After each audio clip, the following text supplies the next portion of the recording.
বৌদি সুপ্রিম কোর্টে কল্যাণ চৌমুহী ঘোষণা করেছে মানিকতলার বিধানসভায় কেস করা নিয়ে, কি বলবেন? বলার কি আছে, যেটা অনেকদিন আগে হবার ছিল সেটা হলো। এখন সুপ্রিম কোর্ট অনেকদিন সময় দিয়েছিল, অগাস্টেই বলে দিয়েছিল যে এটা কোনো কেসই নয়।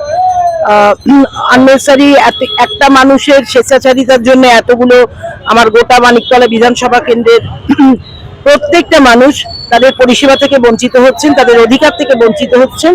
একটা এলাকা পুরো আনরিপ্রেজেন্টেটেড হয়ে আছে।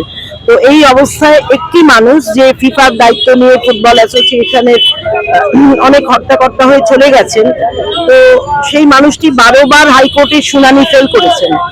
12 বার হাইকোর্টে আসার প্রয়োজন মনে করেননি, কারণ তিনি জানতেন এটা হ্যারাসমেন্ট করবার জন্যই একটা কেস। সেই জায়গা থেকে সুপ্রিম কোর্টের হাতে যখন এলো এবং ঠিক ভাবে প্রসিডিংস আরম্ভ হলো, তারা দেখলেন এই কেসটার কোনো বেসই নেই এবং পরিষ্কার সুপ্রিম কোর্ট জানালো যে উইলফুলি এটা শুধু ডিলে করবার জন্য, প্রসেসটা এটা ঝুলিয়ে রাখবার জন্য এই জিনিস হচ্ছে, যেটা পুরো মানে অপরাধ। অন্য দেশ হলে এটাকে চরম অপরাধ, কারণ এতগুলো লক্ষ লোক, আমার কয়েক লক্ষ লোক আমার যারা মানিকতলা বিধানসভায় বাস করে, তারা একদিকে আর একটি লোকের গোয়ার্তুমি বা তার দল তার পেছনে, এটা চলতে পারে না। কাজেই সত্যের জয় হলো। এখন 9 তারিখে শুনানি হলে উনি ওইটা শুনেই সব কাজ ফেলে পিটিশন প্রত্যাহার করবার জন্য দৌড়ে গেলেন, যেটা অ্যাকসেপ্টেড হয়নি।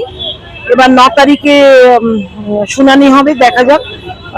9 তারিখে যদি হাইকোর্ট এরকম কোনো রায় দেয় যে অনতি বিলম্বে বিধানসভা উপনির্বাচন করতে হবে, সেক্ষেত্রে কতটা তৈরি আছে তৃণমূল কংগ্রেস? কতটা তৈরি? তৃণমূল কংগ্রেস অলওয়েজ তৈরি। তৃণমূল কংগ্রেসের কর্মীরা সবসময় মোটিভেটেড আছে। তো সুদীপদার ইলেকশনে আমরা র্যালি করছি, ডোর টু ডোর করছি, মানুষের কাছে আমরা সবসময় যাই, মানুষ আমাদের প্রতিটা কাজে পায়। কাজেই আমাদের কাছে তো এগুলো করা কাজ, আমাদের তো নতুন করে হোমওয়ার্ক করবার কিছু নেই, ডে টু ডে বেসিসে আমাদের কাজ চলে। আমরা কেন, আমাদের কর্মীরা দেখছেন তো, তারা অলওয়েজ মানে ভেরি স্পিরিটেড। তাদের বসে থাকার কোনো জায়গা নেই। 2.5 বছরে তারা শুয়ে পড়তো, তারা কন্টিনিউয়াস মোটিভেটেড আছে তাদের দাদার আশীর্বাদে, কারণ দাদা তাদের শিখিয়ে গেছে একেবারে কন্টিনিউয়াস। আপনারা বোধহয় শুনেছেন কালকে মাননীয় মুখ্যমন্ত্রী ভগবান গোলায় দাদার নাম বারবার বলেছেন। মুর্শিদাবাদ দাদার মামার বাড়ি, সেখানে বারবার বলেছেন মমতা বন্দ্যোপাধ্যায় যে সাধন আমার কত পুরনো সঙ্গী, একসঙ্গে আমরা কত মজা করতাম মিটিং করতে এসে। কাজে এগুলো তো আজকের গল্প নয়। আমাদের কর্মীরা সবসময় স্পিরিটেড, সবসময় লোকের সঙ্গে টাচে থাকেন এবং তাদের ওপর ভিত্তি করে আমরাও মানুষের কাজ সমানেই করি। কাজেই তৃণমূল কংগ্রেস তৈরি। আপনি আলাদা করে স্পেসিফিক কারোর নাম বলবেন না কে তৈরি কে নয়।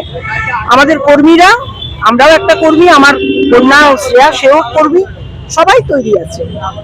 হোক না ইলেকশন, কোনো অসুবিধা নেই।